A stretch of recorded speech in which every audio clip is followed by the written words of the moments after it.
Sent in, and a goal! George Washington nets the first goal of the match. Chips it in deep. Opportunity for the Bonnies. Nice save by Horn. Worked in. Albertson sends it in.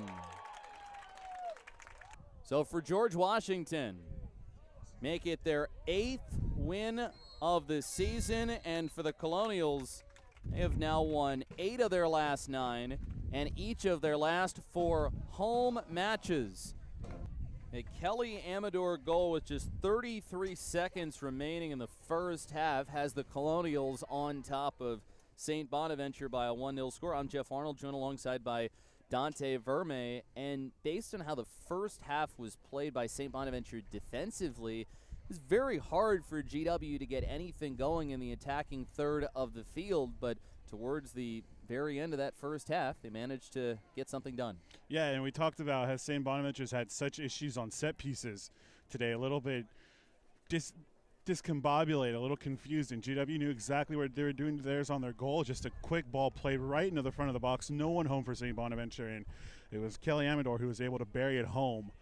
But for St. Bonaventure, you have to take the positives. Outside of that little goof there, they played very well defensively, and they've given GW issues.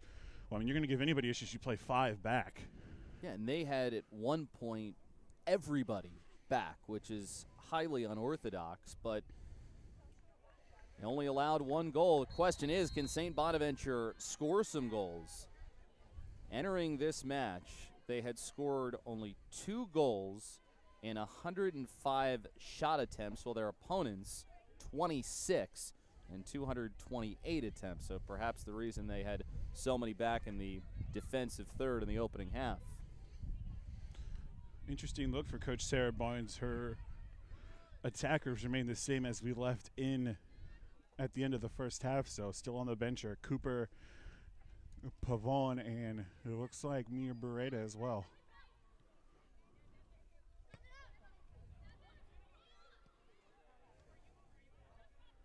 Near touch line for GW. This is Nornis. Boots it out to Beretta. Jostled at midfield. Now Nornis will send it out near the GW logo. We're on the Mount Vernon campus, GW Soccer Complex. An absolutely beautiful day. We had a nice little breeze that came our way right at the end of the first half, so the conditions on this now October day, 1st of October today, have been ideal. Here's Amador. The goal that she scored in the first half was her first one of the year. There's a beautiful play off that set piece. Lots of deception there from GW. They caught the Bonnies right where they wanted them with that one. Very heads-up idea from Coach Sarah Barnes. At what point, if you're St. Bonaventure, do you need to go back to a bit of a more normal alignment in the defensive third, so that way you're not giving as much in the attacking third?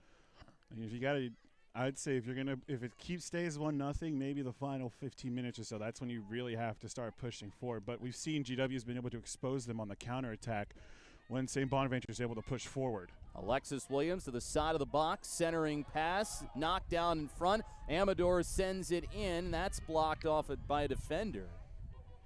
GW able to keep it in. McCormick controls at midfield. That's what GW's had.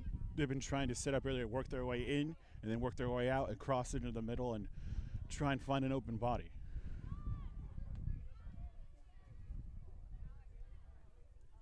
So the alignment for St. Bonaventure looks pretty much identical to what they had in the first half, where you have just a couple of bodies out towards midfield and everybody else in the defensive third. Yeah, you got your lone forward. It's looking like a 1-3-1-4.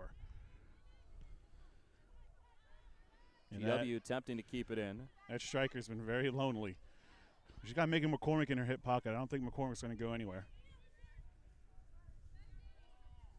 St. Bonaventure, this is Danielle Viss, senior forward. She is from Milton, Ontario, Canada.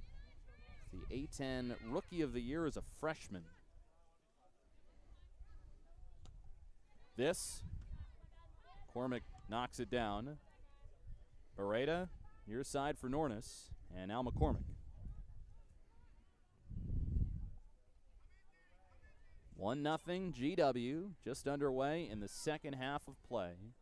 2 halves, both 45 minutes.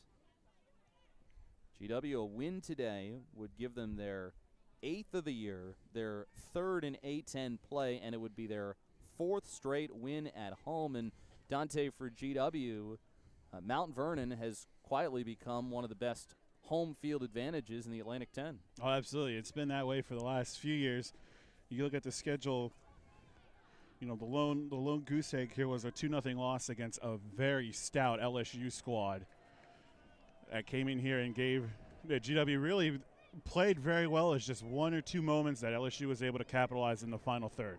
Bayou Bengals are tough in Death Valley. They are also tough in soccer as well. It was also an LSU team that came in. They were in 3 games. They had scored 10 goals, given up none at that point. But it also shows that GW is beginning to attract a lot more attention around the country with the schools they've been able to bring in recently to come into GW. Back-to-back years with SEC squads coming into the nation's capital. And a lot of the credit to Sarah Barnes in her 6th season. She's 3 wins away from 60 since coming to the Colonials. A10 Coach of the Year in 2015. That year, the Colonials won an A10 regular season title, and that included 13 consecutive victories, which matched a school record. And that team was one of the best we've ever seen here. They were just top to bottom stout, and that was Pavon was A10 Freshman of the Year. Unfortunately missed all last season, but she's picked up where she left off. I think that's very important. When you miss that long of time due to an injury, you come back and pick up right where you left off, especially with the shoes that needed to be filled with the pieces that left last year from a very talented senior class. They've done a very nice job filling them here. Kudos to both the squad and head coach Sarah Barnes. Williams on the case. Near touch line for Viss. Tubiolo. Mason trying to get it out of their defensive third. Shot out to midfield. Cormick all around things. Sousa Sampson managed to head it away.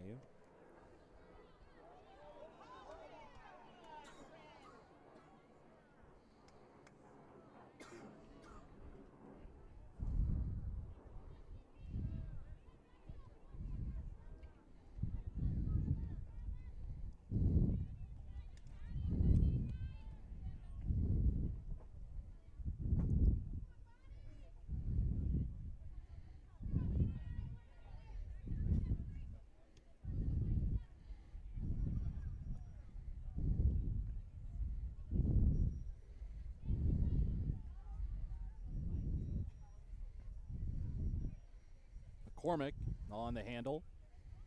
That's GW's MO there. If they don't like what they see, no problem resetting, going back to Horn and finding another outlet to move forward. And it's tough with, you know, a St. Bonaventure's team really not putting any pressure.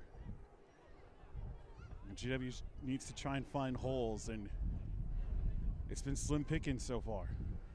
Nornis sends it back to McCormick. Redshirt sophomore who has already laid a footprint on the GW's back line. She's the leader of the defense. Viss, and it knocked away, and a throw-in coming up for St. Bonaventure on the near touch line. 37-30 to go first in the second half. 1-0 Colonials leading after the Amador goal. 44 minutes, 27 seconds had passed, and then Amador off a set piece, got one in, and GW another chance. Worked in. Albertson sends it in.